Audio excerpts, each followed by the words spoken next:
سلام بچه های عزیز، امروز اومدیم با ویدیو جدید از کمپینگ یا همون اردوگاه فعلی امپراتوری آشور. امروز میخوایم پارت 13 رو شروع کنیم با مرحله 25 و 26 که قرار ژنرال مرا یا همون رهبر خوناشاما رو دستگیر کنیم. توی مرحله 25 که یکی از مراحل سخته، یه سری خزنده دلغک میریزن روی نیروهای ما و ما باید اونا رو به فجیح ترین شکل ممکن از بین ببریم. اما عرشه‌ای که چیدم به نظرتون ضعیف میاد، ولی با همین عرشه میشه رو حالت دیوانه این مرحله رو رفت. بریم که مرحله رو داشته باشیم. شما همون دکمه لایک رو بزنید.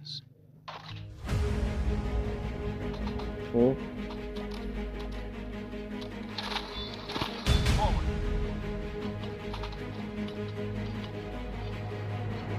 خب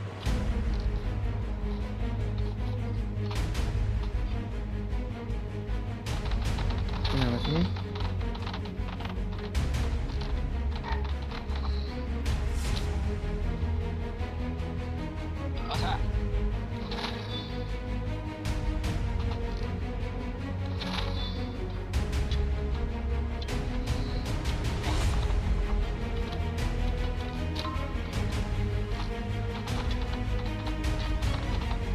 خب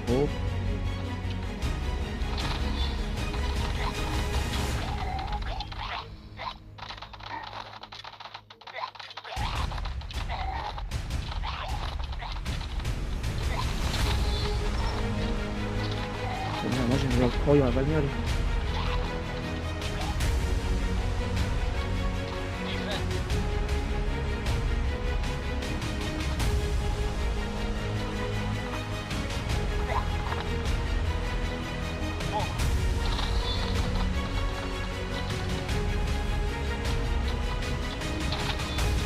خب بعد مثل که اینا کلن کرم دادن. ریختن خب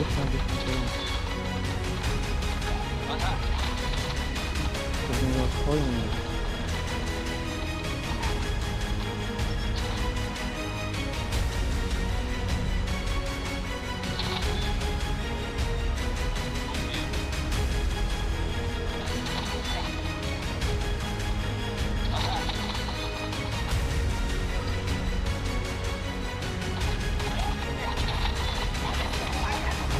بله خدا حافظش. من این کمپینگ رو که شروع کردم اصلا احساس امید کردم نسبت به ژنرال کال. خیلی تو اینجا قشنگ قدرتش رو فهمیدم که کی هستن این ژنرال کال. دست کمش نباید گرفت. سرگان عزیز نباید. خب بله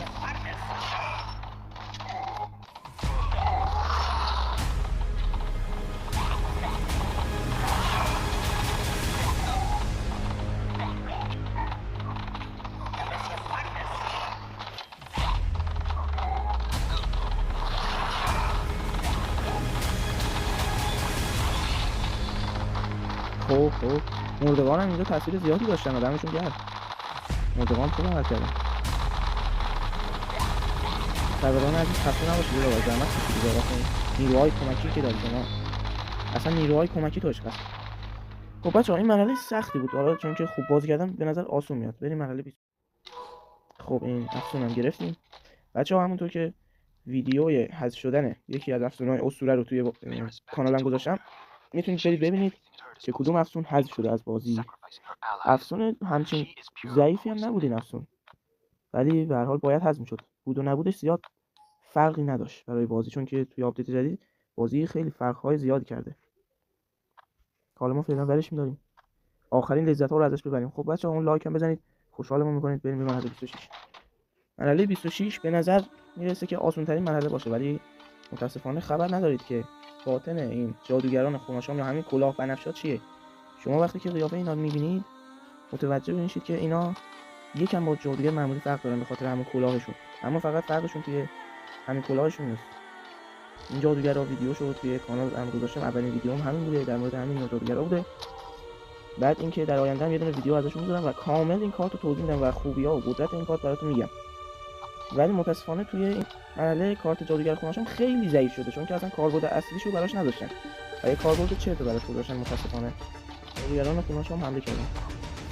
جنرال زایتوس یوری پرید سمت مینیون، بدبخت مینیون خودشو خراب کرد، فرار کرد متاسفانه. ما دمیج گول سالار عشقمون که داره میاد رو بزنیم که بره بالا.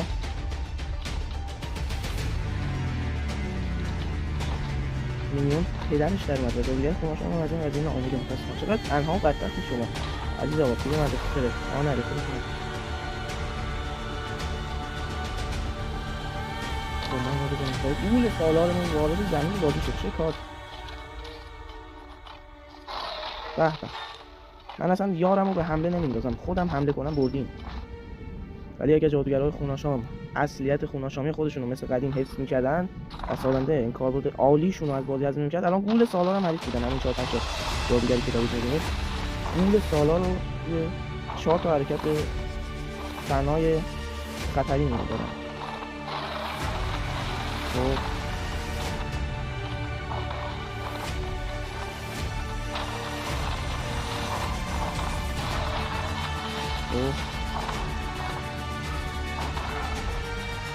اصل کاری اینجاست. این ملیکا نمی‌تونن کاری کنن.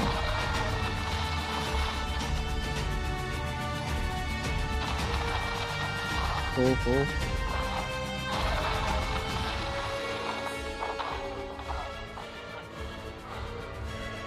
اوه 9 نفری یه دونه جادوگر خونه‌شام شفا دارن. جادوگر خونه‌شام درده چشم همه تو توی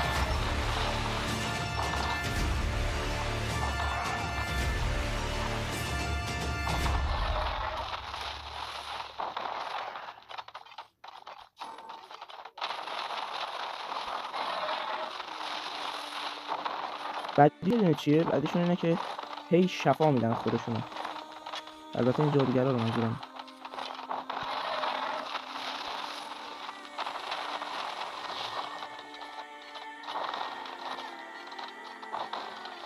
خب ما باید سریع بریم و خودمون رو نگاه بدیم.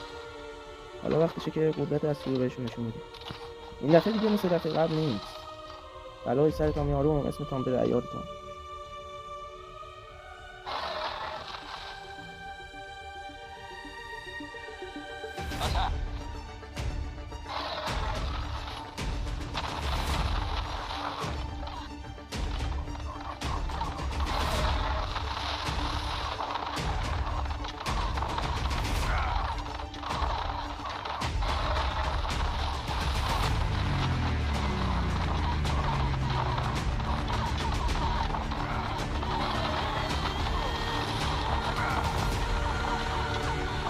خب قضیه فعلا داره بد میشه.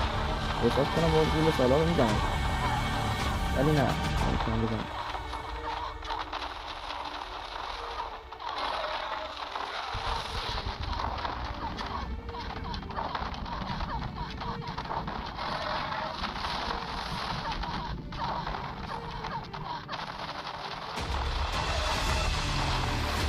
خب